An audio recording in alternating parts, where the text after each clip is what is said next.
नमस्कार दोस्तों, आप लोगों का स्वागत है पीसीएस हिंदी एकेडमी में। दोस्तों, आज मैं आप लोगों को कक्षा 10 की एनसीईआरटी का अध्याय नंबर 4 पढ़ाऊंगा। दोस्तों, अध्याय का नाम है महासागरों और महाद्वीपों का वितरण। पिछले अध्याय में आपको भूगर्भ के विषय में पढ़ा। पिछले अध्याय में आपने भूगर्भ के बारे में भूगर्भ के विषय में पढ़ा। आप संसार के मानचित्र से भी परिचित हैं। आप जानते हैं कि पृथ्वी के 29% भाग पर महाद्वीपीय और बाकी पर महासागर फैले हुए हैं। महाद्वीपों और महासागरों की अवस्थिति जैसे कि आज मानचित्र पर दिखाई देती है, हमेशा से ऐसी नहीं रही है ऐसा ऐसी नहीं रही है कि यह प्रत्येक रही है कि इसके अतिरिक्त यह भी एक तथ्य है कि आने वाले समय में भी महाद्वीप हुआ महासागरों की स्थिति आज जैसी नहीं रही होगी। अगर ऐसी है तो प्रश्न यह है कि पुराकाल में इसकी अवस्थिति कैसी थी। इनकी अवस्थिति में परिवर्तन क्यों और कैसे होता है। यदि यह सच है कि महाद्वीपों और महासागरों की अवस्थिति में परिवर्तन हुआ है और अभी भी हो रहा है, तो आप जानकर आश्चर्यचकित होंगे कि वैज्ञानिक यह सब कैसे जानते हैं। उन्होंने उन महाद्वीपों एवं महासागरों की पहली की स्थिति का निर्धारण कैसे किया होगा। इन्हीं प्रश्नों के उत्तर और इससे संबंधित यह प्रश्न इस अध्याय का विषय है। महाद्वीप प्रवाह। अटलांटिक महासागर तटरेखा की आकृति को ध्यान से देखें। यह महासागर के दोनों तरफ की तटरेखा में आश्चर्यजनक समिति। इसी समानता का कारण है कि बहुत से वैज्ञानिकों ने दक्षिण व उत्तर अमेरिका तथा यूरोप व अफ्रीका के साथ जुड़े होने की संभावना को व्यक्त किया है। विज्ञान के इतिहास के ज्ञात अभिलेख से पता चलता है कि सन 1596 में डच मानचित्रवेत्ता अब्राहम आरेटेलियंस ने सर्वप्रथम यह संभावना को व्यक्त किया है कि एंटोनियो पेलेग्रिनी एक मानचित्र बनाया जिसमें तीनों महाद्वीपों को इकट्ठा दिखाया गया। जर्मन मौसमविद अल्फ्रेड वेगनर ने महाद्वीपीय विस्थापन सिद्धांत सन 1912 ईस्वी में प्रस्तावित किया। यह सिद्धांत महाद्वीपों और महासागरों के वितरण से ही संबंधित था। इस सिद्धांत की आधारभूत संकल्पना यह थी कि सभी महाद्वीप एक अकेले भूखंड से जुड़े हुए थे। वेगनर के अनुसार आज भी सभी महाद्वीप इस भूखंड के भाग हैं तथा यह बड़े महासागर से घिरा हुआ है। उन्होंने इस बड़े महाद्वीपीय को पेंजिया के नाम दिया है। पेंजिया का अर्थ है संपूर्ण पृथ्वी। विशाल महासागर को पैंथालासा कहा, जिसका अर्थ है कि जल ही जल। वेगनर के तर्क के अनुसार लगभग 20 करोड़ वर्ष पहले इस बड़े महाद्वीप पेंजिया का विभाजन आरंभ हुआ। पेंजिया पहले दो बड़े महाद्वीपीय पिंडों लॉरेंसिया और गोंडवाना लैंड क्रमशः उत्तरी और दक्षिणी भूखंडों के रूप में विभक्त हुआ है। इसके बाद लॉरेंसिया व गोंडवाना लैंड धीरे धीरे अनेक छोटे हिस्सों में बट गए, जो आज के महाद्वीप के रूप में। महाद्वीपीय विस्थापन के पक्ष के अनेक प्रमाण भी प्रस्तुत किए गए हैं। इनमें से कुछ इस प्रकार महाद्वीपीय विस्थापन के पक्ष के प्रमाण में साम्य दक्षिण अमेरिका व अफ्रीका के आमने सामने की तटरेखाएं अद्भुत व त्रुटि रहित साम्य दिखती है। यह भी ध्यान देने योग्य है कि 1964 ईस्वी में बुलार्ड ने एक कंप्यूटर प्रोग्राम की सहायता से अटलांटिक तटों को जोड़ते हुए एक मानचित्र तैयार किया है। तटों का यह साम्य बिल्कुल सही सिद्ध हुआ। साम्य बिठाने की यह कोशिश आज की तटरेखा की अपेक्षा आज की तटरेखा की अपेक्षा 1000 फैथम की गहराई की तटरेखा के साथ की गई थी। महासागरों के पार चट्टानों की आय में समानता आधुनिक समय में विकसित की गई रेडियोमेट्रिक काल निर्धारण निर्धारण विधि से महासागरों के पार महाद्वीपों की चट्टानों के निर्माण के समय को सरलता से जाना जा जाना जा सकता है दो जाना जा सकता है। 200 करोड़ वर्ष के प्राचीन शैल समूहों की एक पट्टी ब्राजील तट के पश्चिमी अफ्रीका तट पर मिलती है जो आपस में मेल खाती है। दक्षिण अमेरिका व अफ्रीका की तटरेखा के साथ पाए जाने वाले आरंभिक समुद्री निक्षेप जुरेसिक काल के हैं। इस इससे यह पता चलता है कि इस समय से पहले महासागर की उपस्थिति वहां नहीं थी। टिलाइट वे अवसादी चट्टान है जो हिमानी निक्षेप से निर्मित होते हैं। भारत में पाए जाने वाले गोंडवाना श्रेणी के तलछटों के प्रारूप दक्षिण गोलार्ध में 6 विभिन्न स्थलखंडों में मिलते हैं। गोंडवाना श्रेणी के आधार तल में घने टिलाइट हैं जो विस्तृत व लंबे समय तक हिम आवरण या हिमाच्छादन की ओर इंगित करते हैं। इसकी इसी क्रम के प्रतिरूप भारत के अतिरिक्त अफ्रीका, लैंड द्वीप, मेडागास्कर, अटलांटिक और ऑस्ट्रेलिया में मिलती है। गोंडवाना श्रेणी के तलछटों की यह समानता स्पष्ट करती है कि इन स्थलखंडों के इतिहास में भी समानता रही है। हिमानी निर्मित टिलाइट चट्टानें पुरातन जलवायु और महाद्वीपों के विस्थापन के स्पष्ट प्रमाण प्रस्तुत करते हैं। प्लेसर निक्षेप घाना तट पर सोने के बड़े निक्षेप की उपस्थिति व उद्गम चट्टानों की अनुपस्थिति का एक आश्चर्यजनक तथ्य है। सोना युक्त सिराएं ब्राजील में पाई जाती हैं। यह स्पष्ट है कि घाना में मिलने वाली सोने के निक्षेप ब्राजील के पठार के उस समय निकले होंगे जब दोनों महाद्वीप एक दूसरे से जुड़े थे।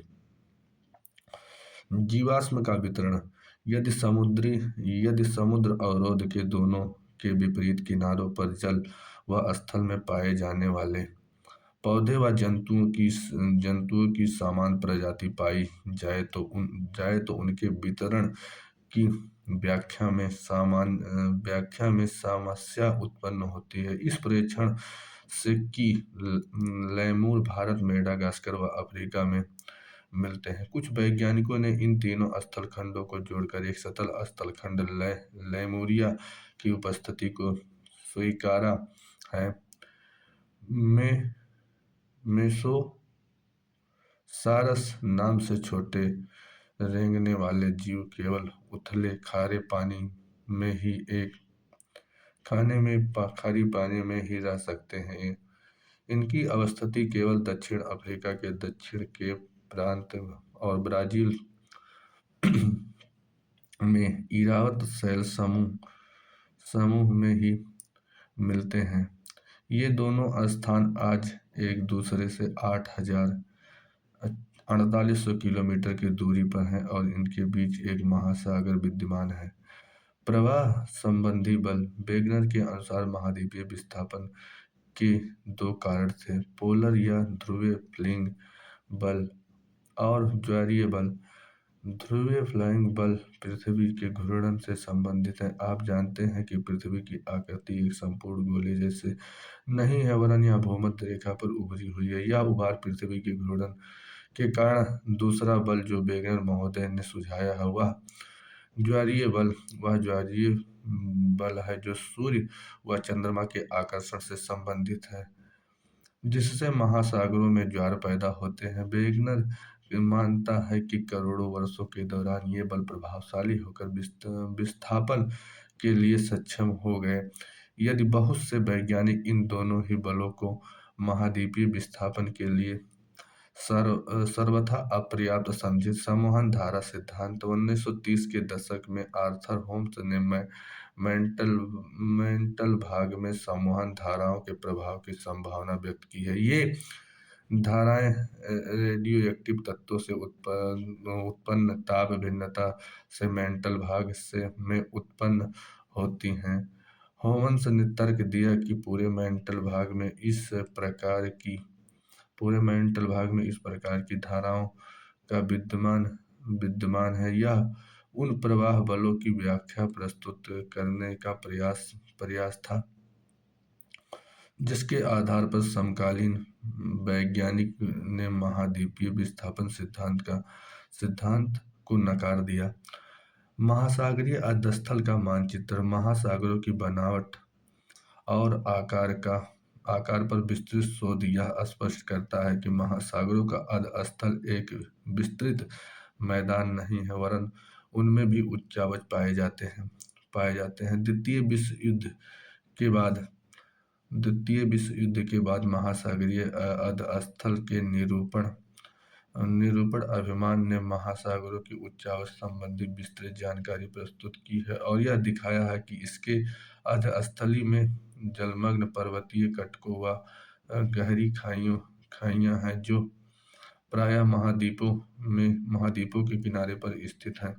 मध्य महासागरीय तट के ज्वालामुखी उद्गार के रूप में सबसे अधिक सक्रिय पाई जाती है। महासागरीय प्रॉपर्टी की चट्टानों के काल के निर्धारण से यह तथ्य स्पष्ट किया है कि महासागरों के नितल की चट्टानें महाद्वीपीय भागों में पाई जाने वाली चट्टानों की अपेक्षा नवीन है। महासागरीय कटक की दोनों तरफ की चट्टानें जो कटक से बराबर दूरी पर स्थित हैं, उनकी आयु व रचना में भी आश्चर्यजनक समानता पाई जाती है।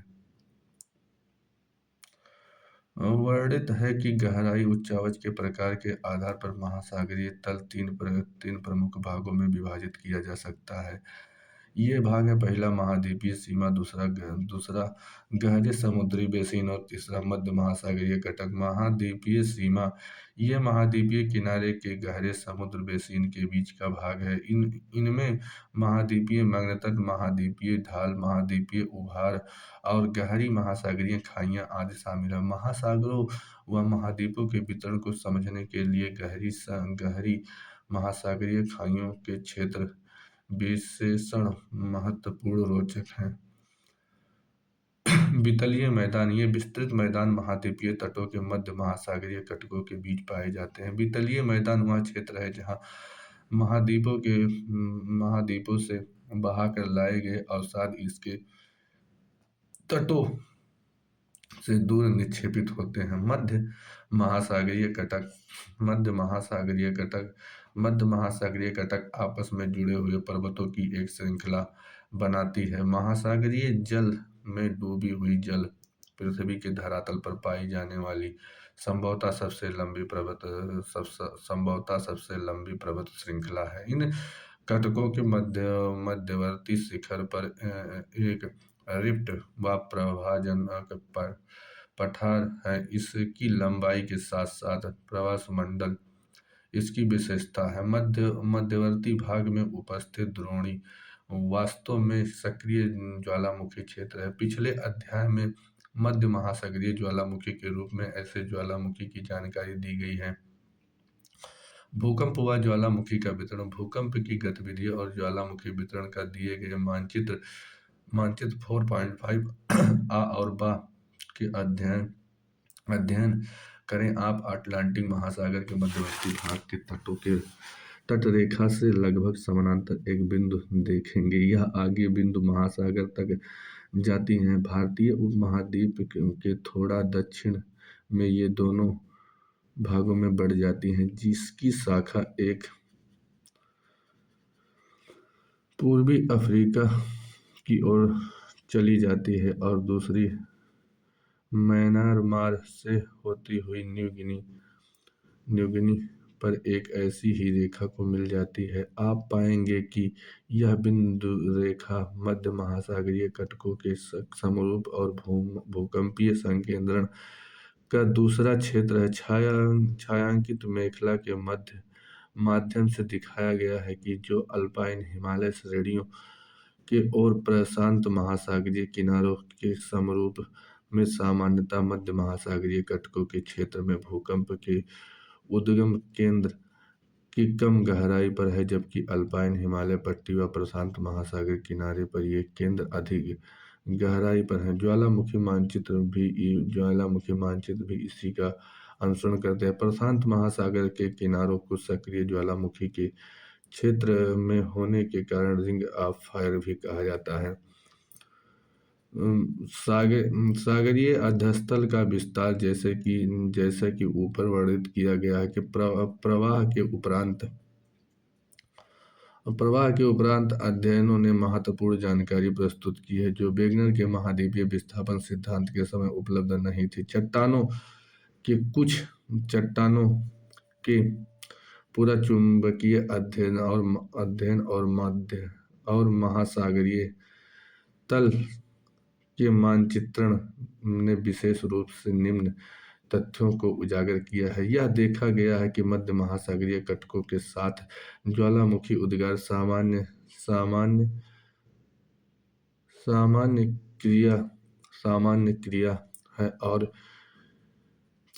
क्रिया है। ये उद्गार इस क्षेत्र में बड़ी मात्रा में लावा बाहर निकालती है। महासागरीय कटक के मध्य भाग के दोनों तरफ समान दूरी पाई जाने वाली चट्टानों के निर्माण का समय, संरचना और संगठन और चुंबकीय गुणों की समानता पाई जाती है। महासागरीय कटकों के समीप की चट्टानें भी सामान्य चुंबकत्व ध्रुवण पाई जाती है तथा ये चट्टानें नवीनतम है। कटकों के शीर्ष से दूर चट्टानों की आयु भी अधिक है। महासागरीय प्रॉपर्टी की चट्टानें महाद्वीपीय प्रॉपर्टी की चट्टानों की अपेक्षा अधिक नई महासागरीय प्रॉपर्टी की चट्टानें कहीं भी 20 करोड़ वर्ष पहले अधिक पुरानी नहीं है। गहरी खाइयों के भूकंप के उद्गम अधिक गहराई पर है, जबकि मध्य महासागरीय कटकों के क्षेत्र में भूकंप के उद्गम केंद्र कम गहराई पर हैं। इन तथ्यों और मध्य महासागरीय कटकों के दोनों तरफ की चट्टानों के चुंबकीय गुणों के विश्लेषण के आधार पर हेम्स ने सन 1961 ईस्वी की एक परिकल्पना प्रस्तुत की है जिसे मध्य महासागरीय अधस्तल विस्तार के नाम से जाना जाता है।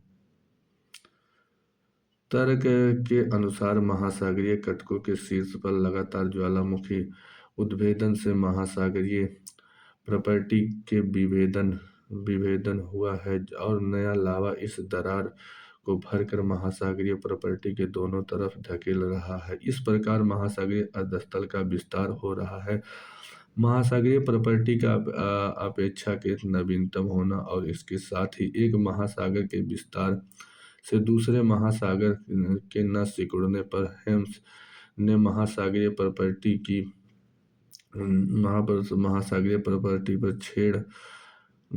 छेपण की बात कही है। हेम्स के अनुसार यदि ज्वालामुखी प्रॉपर्टी से नई प्रॉपर्टी का निर्माण होता है तो दूसरी तरफ महासागर की गहराई गर्तों का विनाश होता है। सागरीय विस्तार की भूमि की संकल्पना को दिखाया गया है। प्लेट विवर्तनिकी महासागरीय तल के विस्तार के अवधारणा के पश्चात विद्वानों की महाद्वीपों व महासागरों के वितरण के अध्ययन में फिर से रुचि पैदा हुई है। सन 1967 में मैकेंजी परकर और मोर्गन ने स्वतंत्र रूप से उपलब्ध विचारों को समझने का असाधारण प्रस्तुत की है जिसे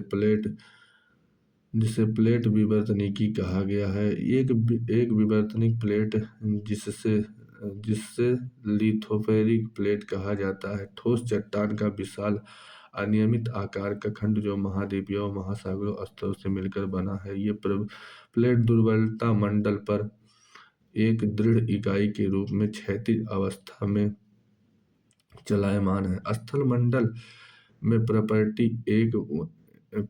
एवं ऊपरी मेंटल को सम्मिलित किया जाता है जिसकी मोटाई महासागरों में 5 से 1000 किलोमीटर और महाद्वीपीय भागों में लगभग 200 किलोमीटर है। एक प्लेट को महाद्वीपीय या महासागरीय प्लेट भी कहा जाता है, जो इस बात पर निर्भर है कि उस प्लेट पर अधिकतर भाग महासागर अथवा महाद्वीप के संबंध में उदाहरणतः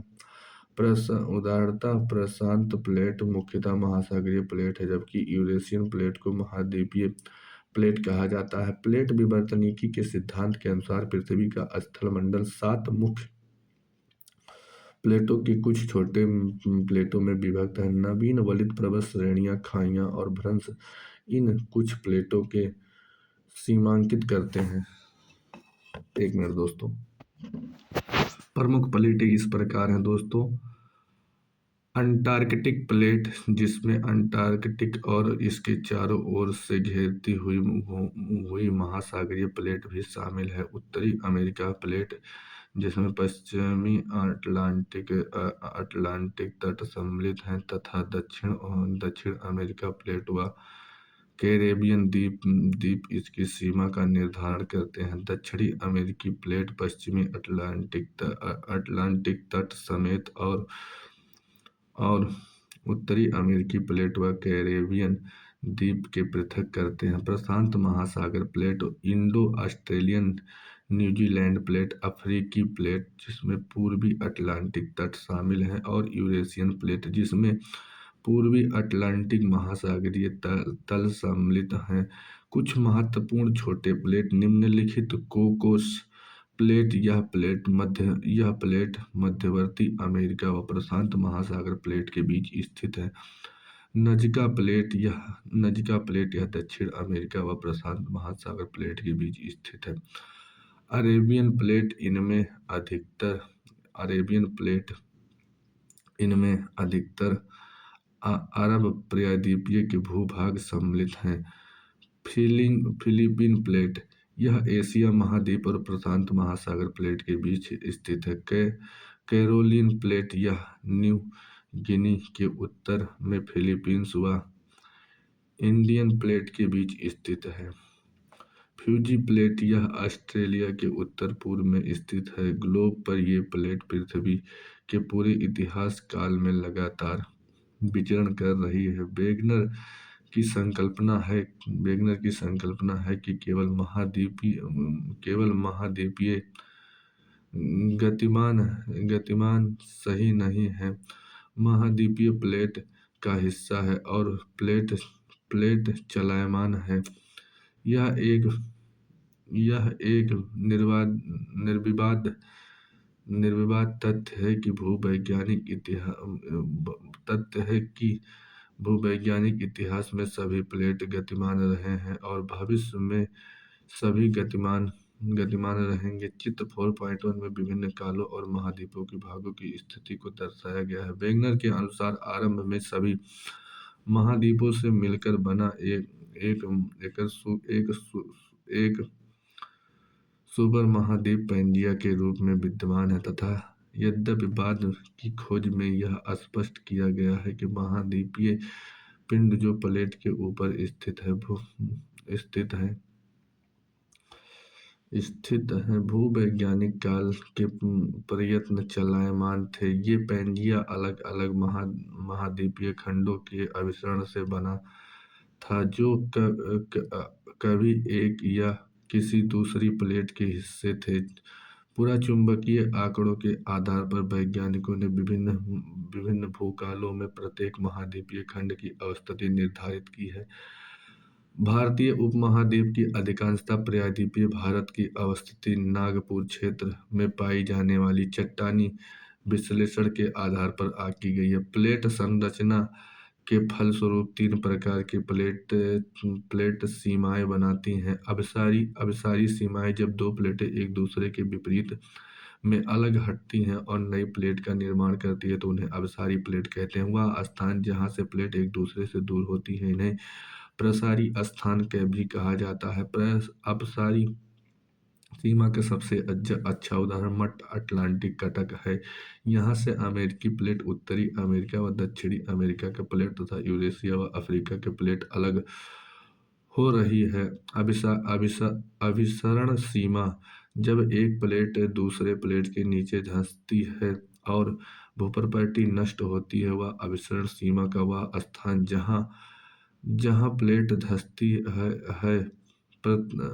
धंसती है प्रविष्ठान क्षेत्र भी कहते हैं। अभिसरण तीन प्रकार के हो सकते हैं। पहला, महासागरीय व महाद्वीपीय प्लेट के बीच दो महासागरीय प्लेटों के बीच। तीसरा, महाद्वीपीय प्लेटों के बीच रूपांतर सीमा, जहां न तो नई प्लेट का निर्माण होता है और न ही विनाश होता है, उन्हें रूपांतर सीमा भी कहते हैं। इसका कारण यह है कि इस सीमा पर प्लेट एक दूसरे के साथ क्षैतिज दिशा में सरक जाती हैं। रूपांतर श्रेणी के दो प्लेट अलग अलग करने वाले तल हैं, जो सामान्यतः मध्य महासागरीय कटकों से लंबवत स्थिति में पाए जाते हैं। क्योंकि कटकों के शीर्ष पर ही एक ही समय में सभी स्थानों पर ज्वालामुखी उद्गार नहीं होता है, ऐसे में पृथ्वी के अक्ष पर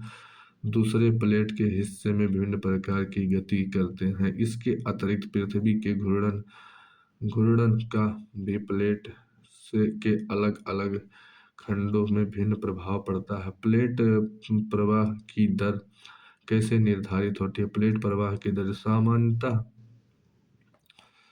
सामान्यतः वो उत्क्रमणीय क्षेत्र की प्रॉपर्टी जो जो महासागरीय कटक के समानांतर है। प्लेट प्रवाह की दर समझने में वैज्ञानिक के लिए सहायक सिद्ध हुई है। प्रवाह की दरें बहुत भिन्न है।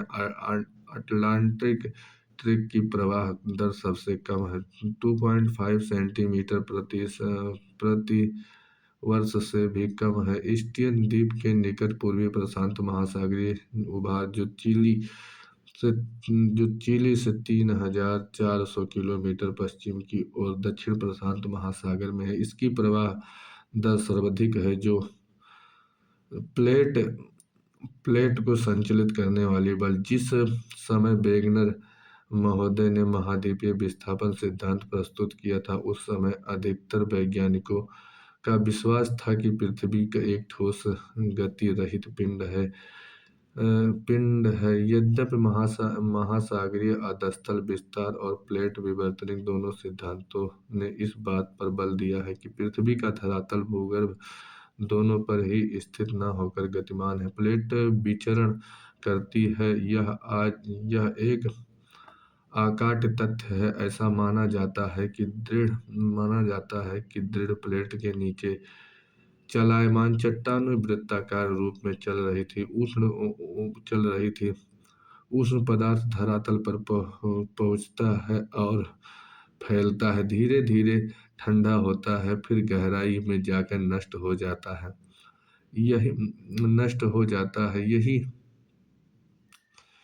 यही चक्र बारंबार दोहराया जाता है और वैज्ञानिक इसे संवहन प्रवाह कहते हैं। पृथ्वी के भीतर ताप उत्पत्ति के दो माध्यम हैं, रेडियोधर्मी तत्वों का क्षय और अपशिष्ट ताप। आर्थर होम्स ने सन 1930 ईस्वी में विचार प्रतिपादित किया है कि जिसने बाद में हेनरी हेल्स और महासागरीय तल के विस्तार की अवधारणा को प्रभावित किया है। दृढ़ प्लेटों के नीचे दुर्बल व उष्ण मेंटल है, जो प्लेट को प्रभावित करता है। भारतीय प्लेट का संचलन भारतीय प्लेट के महाद्वीपीय भाग और ऑस्ट्रेलियाई महाद्वीप भाग में सम्मिलित है। हिमालय पर्वत श्रेणियों के साथ पाए जाने वाले प्रविष्ठान क्षेत्र इनकी उत्तरी सीमा निर्धारित करता है। जो महासागरीय महाद्वीप अभिसरण के रूप में है। प्लेट की सीमा यह पूर्व दिशा के म्यांमार के रॉकियन पर्वत से होती हुई एक चाप के रूप में जावा खाई तक फैली हुई है। इसकी पूर्व सीमा एक विस्तारित तल है जो ऑस्ट्रेलिया के पूर्व में दक्षिण पश्चिमी प्रशांत महासागर में महासागरीय कटक के रूप में है। इसकी पश्चिमी सीमा पाकिस्तान की कृथर श्रेणियों के अनुसार अनुसरण करती है। यह आगे आगे मकरान तट के साथ साथ होती हुई दक्षिण पूर्वी चागोस द्वीप समूह के साथ साथ चाल सागर द्रोणी जो जो वितरण तल है में है जा मिलती है। भारतीय तट अंटार्कटिक प्लेट की सीमा भी महासागरीय कटक से निर्धारित होती है जो एक अपसारी सीमा है जो और लगभग पूर्वी पश्चिम दिशा से होती हुई न्यूजीलैंड के दक्षिण में विस्तारित तल में शामिल होती है। यह शामिल सॉरी दोस्तों विस्तारित तल में मिल जाती है। भारत एक बृहद द्वीप था जो ऑस्ट्रेलियाई तट से दूर एक विशाल महासागर में स्थित लगभग 22.5 करोड़ वर्ष पहले तक टेथिस सागर से एशिया महाद्वीप से अलग करता था। ऐसा माना जाता है कि लगभग 20 करोड़ वर्ष पहले जब पेंजिया विभक्त हुआ तब भारत में उत्तर दिशा की ओर खिसकना आरंभ किया। लगभग 4 से 5 करोड़ वर्ष पहले भारत एशिया से टकराया व परिणाम स्वरूप हिमालय पर्वत का उत्थान हुआ। 7.1 करोड़ वर्ष पहले से आज तक की भारत की स्थिति मानचित्र 4.6 में दिखाई गई है। आरेख 4.6 में भारतीय महाद्वीप व यूरेशियन प्लेट की भी स्थिति भी दर्शाता है। आज लगभग 14 करोड़ वर्ष पहले यह उपमहाद्वीप सुदूर दक्षिण में दक्षिण अक्षांश पर स्थित था। इन दोनों प्लेटों में टेथिस महासागर अलग करता है और तिब्बतीय खंड एशियाई स्थल खंड व के करीब था। भारतीय भारतीय प्लेट के यूरेशियन प्लेट की प्रवाह के दौरान एक प्रमुख घटना घटी वहां भी लावा प्रवाह से दक्कन टेप का निर्माण होना ऐसा लगभग 6 करोड़ वर्ष पहले आरंभ हुआ। एक लंबे समय तक यह जारी रहा। याद रहे कि यह महाद्वीपीय तब भी भूमध्य रेखा के निकट लगभग 4 करोड़ वर्ष पहले और इसके पश्चात हिमालय की उत्पत्ति आरंभ हुई। वैज्ञानिकों का मानना है कि यह प्रक्रिया अभी भी जारी है और हिमालय की ऊंचाई अब भी बढ़ रही है। दोस्तों यह अध्याय यहीं पे समाप्त होता है। दोस्तों मुझे उम्मीद है कि यह अध्याय आप लोगों को बहुत अच्छे से समझ में आया होगा। यदि आप लोगों को समझ में आया दोस्तों तो लाइक कीजिए, शेयर कीजिए और अपने उन दोस्तों के पास शेयर कीजिए जो एनसीईआरटी पढ़ने की इच्छा रखते हैं या जो एनसीईआरटी पढ़ना शुरुआत किए हैं। मिलते हैं नेक्स्ट क्लास में दोस्तों, तब तक के लिए नमस्कार, बाय बाय।